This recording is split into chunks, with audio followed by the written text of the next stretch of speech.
on se retrouve aujourd'hui, nous sommes le 22 août et je viens vous présenter mon petit quotidien numéro 22. Tout d'abord, donc je porte mon pull Hortensia que j'ai testé pour Marie-Christine Lévesque, donc avec la Plotulopie que je suis en train d'utiliser pour le gilet marbre. Donc quand je vous disais que c'était un gilet de reste, et bien voilà. Il est très simple en construction. Franchement, une débutante, je pense, peut le faire. On commence, il me semble, par tricoter le dos. Ensuite, on vient relever des mailles pour faire les deux devant, enfin jusqu'à l'emmanchure là. Ensuite, on rejoint tout en rond et on tricote en rond et on fait les manches. Et il y a juste une petite patte de boutonnage là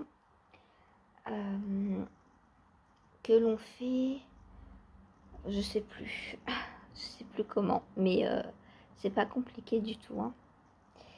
Je sais plus si on fait,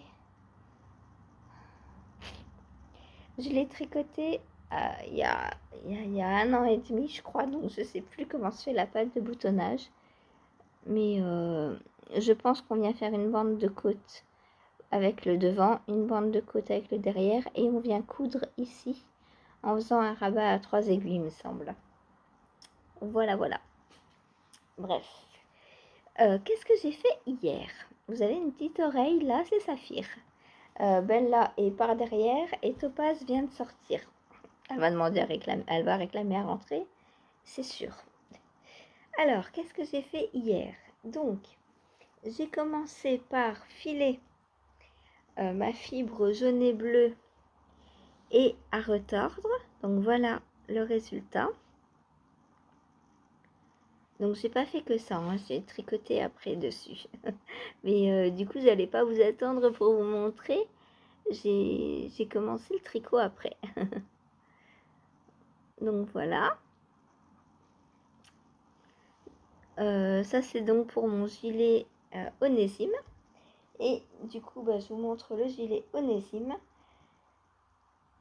J'ai commencé la manche. Donc je vais faire la manche en... Je vais essayer de faire les deux manches en comme ça. On verra bien ce que ça donne.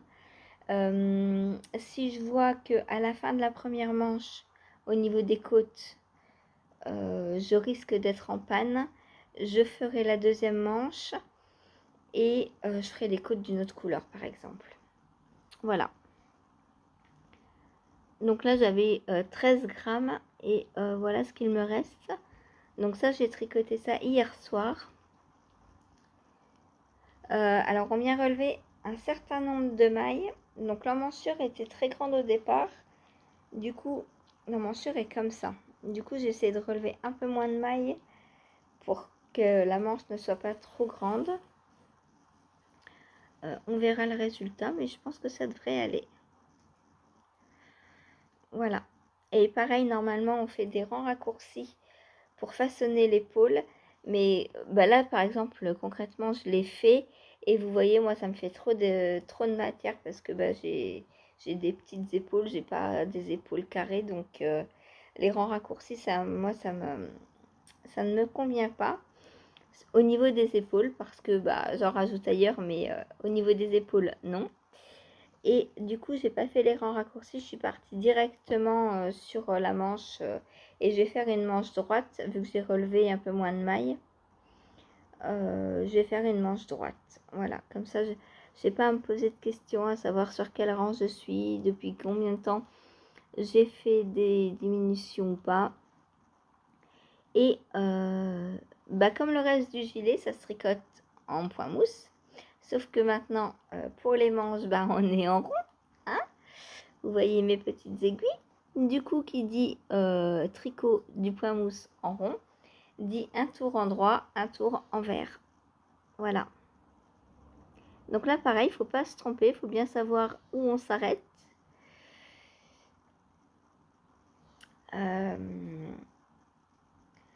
Et voilà, sinon on risque d'avoir du point de goudron. Bon, après, on s'en rend compte très vite si on est sur l'endroit ou sur l'envers. Donc là, je ne peux pas l'essayer parce que mon câble est beaucoup trop petit pour que je passe à l'intérieur. Je risque de tout casser. Donc je ne vous montre pas, on va attendre de tricoter un peu plus pour vous montrer plus. Hop, voilà donc mon gilet onésime.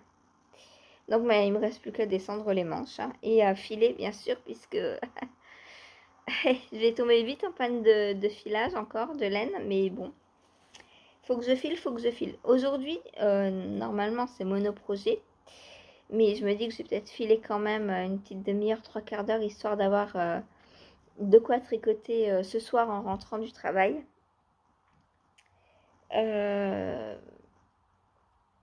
Là, il est 7h20, je commence à 8h. Donc, il n'y a pas de live aujourd'hui. Je pense pas, j'aurai pas le temps.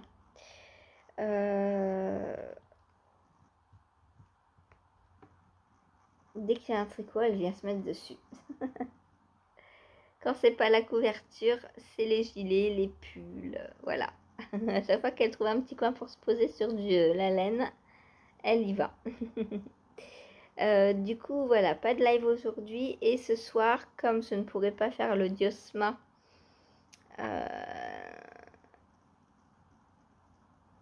eh bien, ce soir, j'abandonnerai le monoprojet, tout simplement. Voilà. Et du coup, je tricoterai mes manches là. Et c'est pour ça que je veux filer un petit peu ce matin. Ou à midi, ou je sais pas, faire une petite pause filage, une petite pause dans le Diosma et pour préparer mon filage pour avoir de quoi tricoter ce soir. Voilà. Ensuite, j'ai avancé aussi sur ma couverture. Hein. Je vous mettrai une petite vidéo juste après parce qu'elle s'est invitée et j'ai trouvé ça très rigolo. Voilà, donc je vous ai filmé. Et qu'est-ce que j'ai fait d'autre ? Eh bien, j'ai avancé sur mon gilet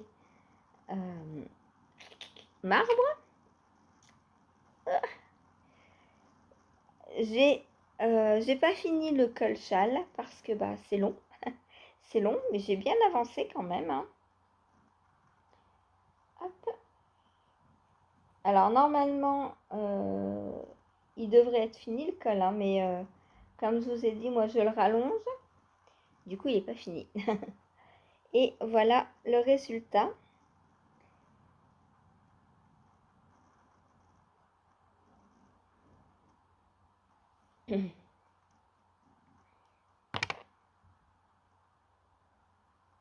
Donc là, j'ai déjà pas mal de centimètres. Hein. J'ai pas loin de 7-8 centimètres. Je pense que je vais en faire encore au moins 2-3. Histoire que quand je replierai le col, j'ai à peu près 5 centimètres. Voilà. Bon là, il est déjà pas mal. Hein. Si je le replie tout du long. Ah oui, je te dérange. Ça, faut le dire. Donc voilà ce que ça fait. Lui, est-ce que je pourrais l'essayer? Je sais pas. Bon, ça ne tient pas. Ça ne tient pas. Hop.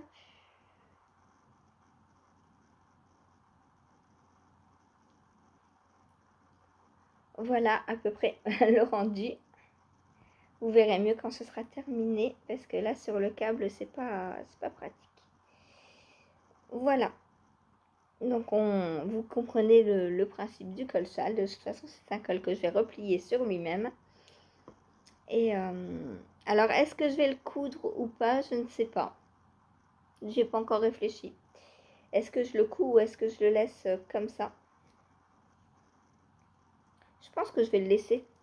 Parce que quand je vais sortir, vu qu'il n'y a pas de bouton, quand je vais le porter dehors, le fait d'avoir le col déplié, je pense que ça va me tenir plus chaud qu'un col cousu comme ça. Voilà. Donc je pense que je vais le laisser comme ça. Voilà. Et puis il me restera plus que les manches après. Là je suis côte-manche.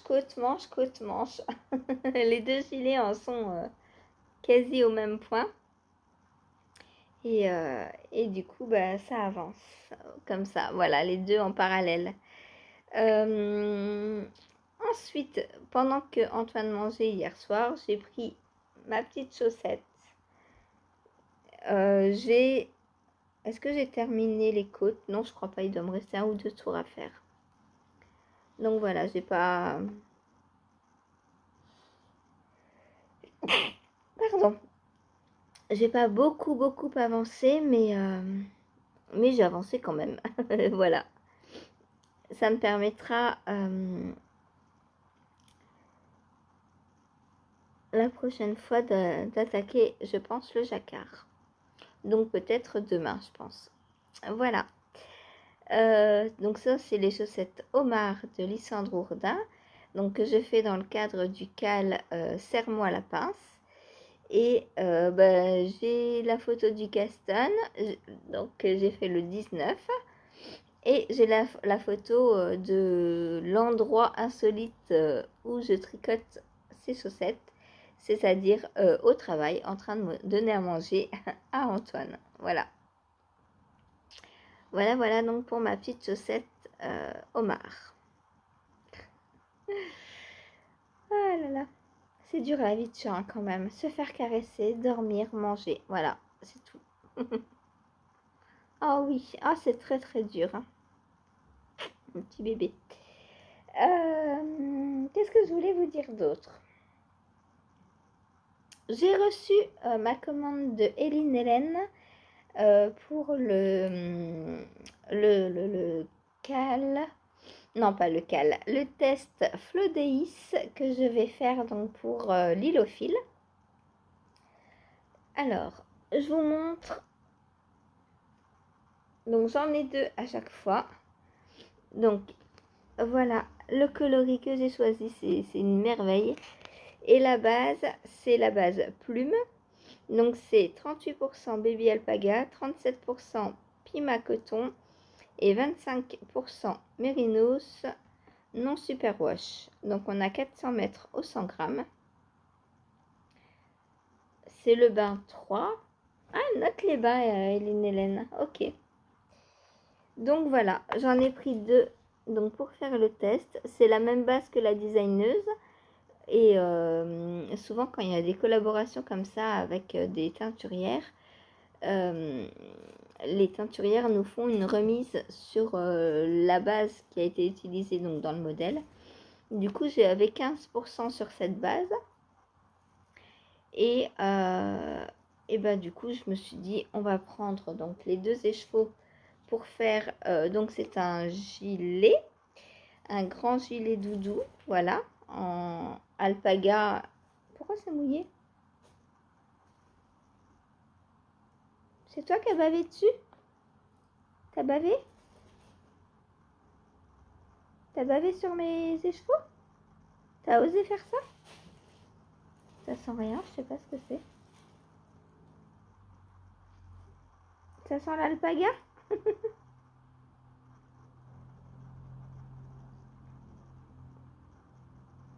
Apparemment, ça lui plaît. En même temps, toute la laine lui plaît. Non, mais non, j'ai rien là. J'ai pas d'eau, je sais pas pourquoi c'était mouillé. Bon, bref. Donc, j'ai 2 écheveaux comme ça. Donc, normalement, avec 800 mètres, j'ai assez pour faire mon gilet. Donc, c'est le coloris Sweet Unicorn. Est-ce que ça lui ferait un beau chapeau? Non, c'est pour moi, tu l'auras pas. Voilà. Donc, Eline Hélène, je vous montre son étiquette. Alors, je vous disais, c'est quand dimanche que j'avais jamais testé d'Eline Hélène et que pour la première fois pour l'écharpe de Béatrice Maz, j'en avais. Et ben, en revoilà. En revoilà. Je vais de nouveau la tricoter. Alors, pour l'instant, c'est que de la douceur. Je vous en dirai plus au tricot. Je ne sais pas si ça va être facile à tricoter ou pas. Est-ce que je peux vous montrer un petit brin?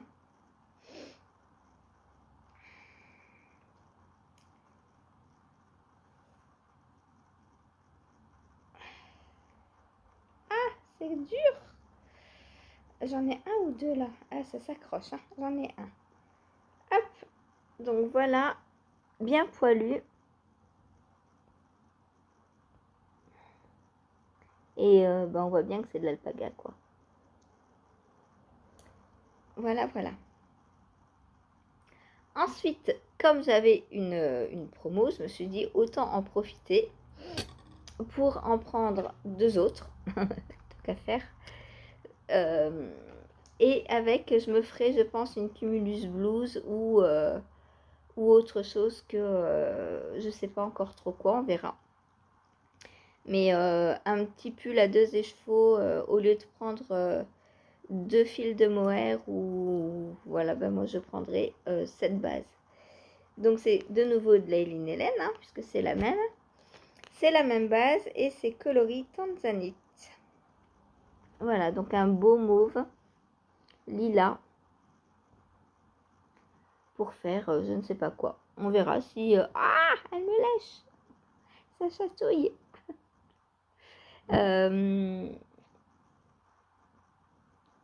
Qu'est-ce que j'allais dire? Oui, je dis on verra. Peut-être que si le gilet me plaît bien, peut-être que je le referai. Peut-être que je ferai aussi un secret de Atelier Midi. Je ne l'ai jamais fait ce pull. Tout le monde l'a fait en quoi? En 2017-18, je ne sais pas. Et moi, je ne l'ai jamais fait. Donc peut-être que un pull tout simple comme ça. Soit j'irai voir chez Petite Knit, soit je regarderai chez Atelier Émilie. Elles ont des modèles assez sympas. Très simples et ça m'ira bien pour une laine comme ça. Voilà, voilà. Donc pour... Elle me chatouille. C'est de là. Elle me maltraite là. Je souffre, Saphir. Donc voilà pour ma petite réception de commande. Par contre, il n'y a pas un mot, il n'y a rien. Il n'y a pas de remerciement. Je ne sais pas si c'est parce que j'ai eu la promo ou quoi. Mais j'ai reçu les écheveaux comme ça. Alors emballés dans du papier. Mais sans mot de remerciement, rien du tout. Donc je ne sais pas. Voilà. Je ne demande pas de cadeau, moi, quand je fais une commande, mais enfin, un petit mot, merci pour ta commande ou quoi, je trouve que c'est la moindre des choses parce que là, on n'a aucun lien avec la teinturière en fait. Donc bon, je verrai. Est-ce que ça va m'arrêter pour recommander chez elle? Je ne sais pas. Mais du coup, voilà les 2 écheveaux enfin les 2 coloris que j'ai pris. Voilà. Donc il n'y a plus qu'à bobiner ça. Les unicornes déjà, puisque les unicornes vont aller pour le test, ça c'est sûr. Et voilà quoi. Et les autres, ben, je sais pas ce que je ferai avec, on verra.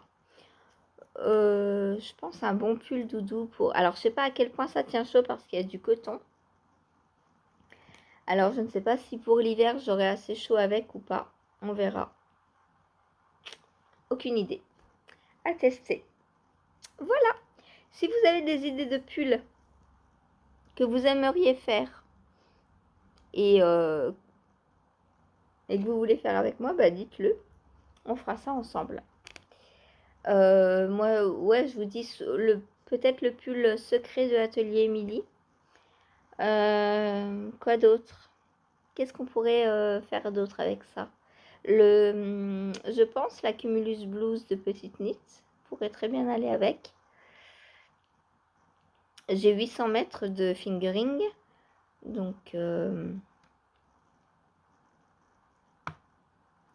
sais pas. Il faudrait que je cherche. Peut-être que tout à l'heure, j'irai regarder dans ma bibliothèque quand je serai au travail, que je regarderai les pulls que j'ai en bibliothèque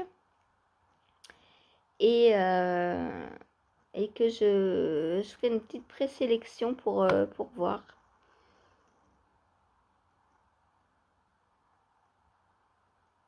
J'aimerais un pull bien chaud quand même, hein.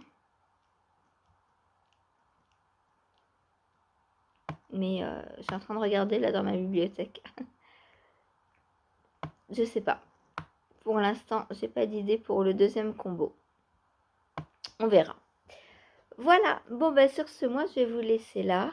Je vais vous monter ce petit épisode. Je suis désolée, c'est petit, mais là j'avais pas beaucoup d'encours, hein. Quand je suis toute la journée au travail, bah, je prends pas 5-6 encours. Du coup, bah, là aujourd'hui ça va être encore pire puisqu'il n'y en aura qu'un. Et c'est la journée mono en cours. Mais demain je vous présente les monos en cours pour la semaine prochaine, donc ça prend un peu plus de temps. Voilà, bon allez sur ce, moi je vous laisse et bah, je vous dis à demain. Salut, bonne journée.